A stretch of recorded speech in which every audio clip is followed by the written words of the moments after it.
In heel Amerika zijn demonstranten de straat op gegaan om te protesteren tegen de verkiezing van Donald Trump. There's enough of us out here. The United States is watching. Fuck Donald Trump! Fuck Donald Trump! Wat verwacht een naaste vertrouweling van de Clintons van president Trump? His transition team is filled with people who are committed to all the special interests devoted to self-enrichment and greed.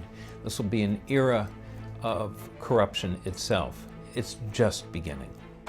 Hij is een naaste vertrouweling van Bill en Hillary Clinton, Sidney Blumenthal, journalist en Washington insider. Het soort persoon waar Donald Trump een bloedhekel aan heeft en dat gevoel is wederzijds.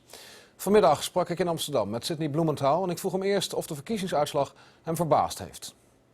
Well, I think everyone is surprised at the result, and it's a devastating result. But not simply for her, but for the country and the world. Did you see it coming?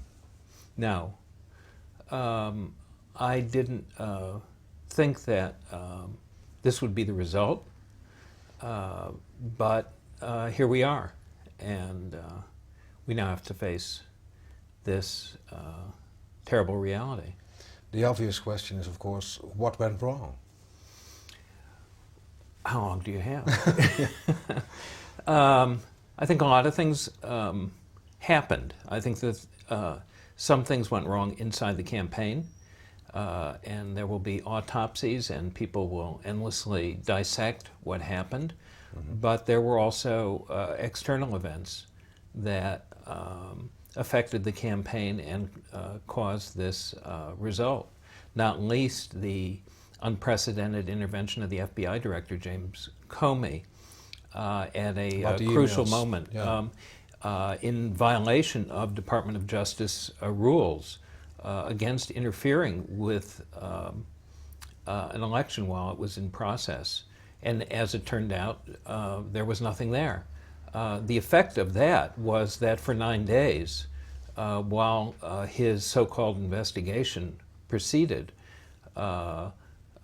with supposedly new material, which did not exist, mm-hmm. Hillary Clinton, who had had a double-digit lead, saw it evaporate.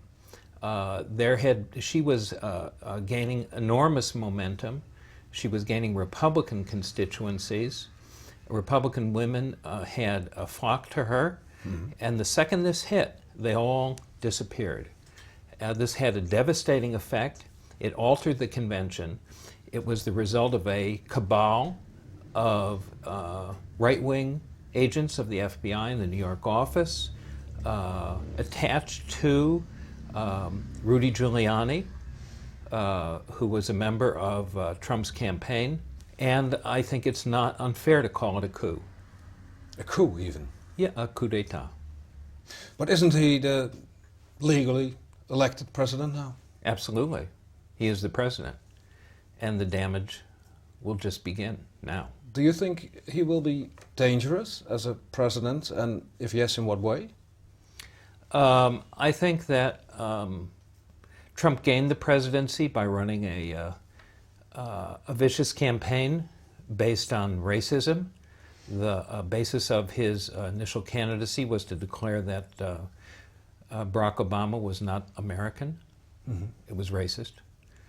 And his victory is a repudiation of Barack Obama as the first African-American president and his legacy. And he will not only attempt to undo what Obama has done and all the progress he has made, but all the progress that has been made in America, not only through all the other presidents, Democratic and Republican, but all the way back to the progressive era of the early 20th century of Woodrow Wilson and Theodore Roosevelt. And so the entire modern social contract of the United States will be under attack. In what way? Well, to start with, there'll be an attack on national health care, so-called Obamacare. There'll be attacks on regulation. Trump said he was going to, quote, drain the swamp of corruption in Washington.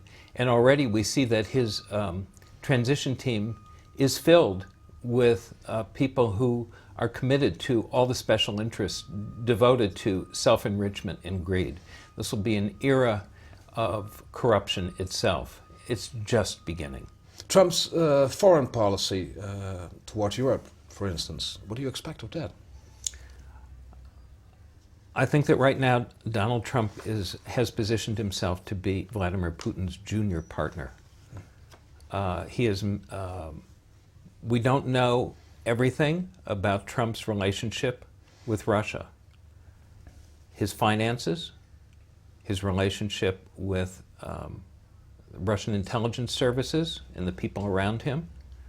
But his policy is consistently pro-Putin. And I think that we will see if his rhetoric is made into reality, that American foreign policy, since the end of World War II, will be overthrown. Republicans and Democratic presidents, Democrats and Republicans, all have adhered to a general framework that includes NATO, and support for the European Union, and support for democracy.